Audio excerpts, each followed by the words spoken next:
અમદાવાદમાં વધુ એક શાળાને ડીઓની નોટિસ મળી છે। ઓઢવમાં આવેલી નટરાજ શાળાને નોટિસ ફટકારાઈ છે। તપાસ દરમિયાન 13 જેટલી ખામીઓ સામે આવી, ત્યારે શાળાને નોટિસ ફટકારીને આ બાબતે ખુલાસો પણ માંગવામાં આવ્યો છે। તપાસ દરમિયાન શિક્ષક સહિત 15 લોકોનો સ્ટાફ ગેરહાજર જોવા મળ્યો છે। શાળા પાસે બીયુ પરમિશન પણ નહોતી। શાળામાં શેડ નીચે બાળકોને ભણાવતા હોવાનું પણ સામે આવ્યું છે। ત્યારે બીયુ પરમિશન વગર જ આ શાળા ધમધમતી હતી અને આ જે શાળાને એક જે રીતે ધંધો બનાવી દીધો છે, ત્યારે ફરી એકવાર શાળાને ડીઓ દ્વારા જે બીયુ પરમિશન ન હોવાના કારણે આ શાળા પાસેથી જવાબ માંગવામાં આવ્યો છે। શાળા પાસે બીયુ પરમિશન પણ નહોતી અને અમદાવાદમાં વધુ એક શાળાને ડીઓએ નોટિસ ફટકારી છે। ઘણી બધી અનિયમિતતાઓ સામે આવી। સદર શાળા લઘુમતી છે, ગ્રાન્ટેડ શાળા છે, તેમ છતાં વિદ્યાર્થીઓ પાસેથી 2000 જેટલી ફી લેવામાં આવે છે અને વિદ્યાર્થી ફી આપતા હોય તેવો વિડીયો અમે મેળવ્યો છે અને તે આપ્યો છે। ત્યારબાદ રિપીટર વિદ્યાર્થીઓ જે છે તેમને રેગ્યુલર વિદ્યાર્થી તરીકે પ્રવેશ આપી વર્ગખંડો જે હોય છે ગ્રાન્ટેડ વર્ગ એ ચાલુ રાખી અને જે છે એ ગ્રાન્ટ મેળવવા માટેનો પ્રયાસ કરેલો છે, જે સ્પષ્ટ દેખાઈ આવ્યો છે કે રિપીટર વિદ્યાર્થીઓને પ્રવેશ આપ્યો છે। વધુમાં ઈડીએન માટે જે સરકારની ઈડીએન યોજના અંતર્ગત જે પુસ્તકો આપવા બાબતની બાબત છે, એમાં પુસ્તકો જે છે વિદ્યાર્થીઓને આપેલા ના હોય તેવા અમને પુસ્તકોના થોક જોવા મળ્યા।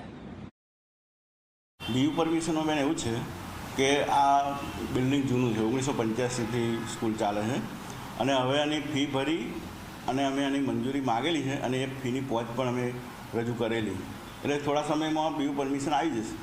બિલ્ડિંગ જૂનું છે અને હવે એની અમે કાર્યવાહી કરી છે। અમદાવાદ ઓઢવમાં આવેલી નટરાજ હાઈસ્કૂલને ડીઓએ નોટિસ આપી છે। આ નોટિસ કારણદર્શક છે અને સાથે જ 10 તારીખ સુધીમાં નોટિસનો જવાબ આપવા માટે, ખુલાસો કરવા માટે શાળાને સૂચના આપવામાં આવી છે।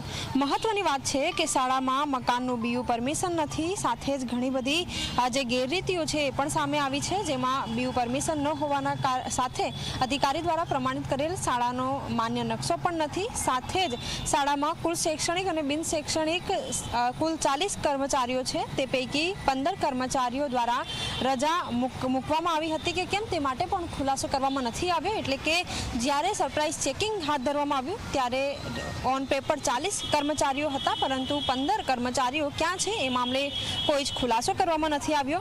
આ સાથે જ વર્ગમાં જે વર્ગખંડ છે તેની પણ સંખ્યા ખૂબ ઓછી જણાઈ આવી છે અને જુદા જુદા વિદ્યાર્થીઓ સામે પણ જે રીતે, કારણ કે સ્કૂલ ગ્રાન્ટેડ છે અને તેમ છતાં સ્કૂલે વિદ્યાર્થીઓ પાસેથી પ્રત્યેક વિદ્યાર્થી 2000 રૂપિયા પણ લીધા છે। તો આ 2000 રૂપિયા કયા કારણોસર લીધા છે એનો પણ ખુલાસો કરવા માટે ડીઓએ સૂચના આપી છે। આ સાથે જ સ્કૂલમાં જ્યારે આપણે પ્રવેશ લઈએ છીએ ત્યારે શેડ પણ જોવા મળે છે, જે ક્યાંક જે ફાયર સેફટીના રીતે શેડ માન્ય નથી, પરંતુ તેમ છતાં સ્કૂલમાં શેડ અંતર્ગત જે વિદ્યાર્થીઓ છે તે અભ્યાસ કરી રહ્યા છે। કેમેરામેન SP શર્મા સાથે સપના શર્મા, ઝી 24 કલાક, અમદાવાદ।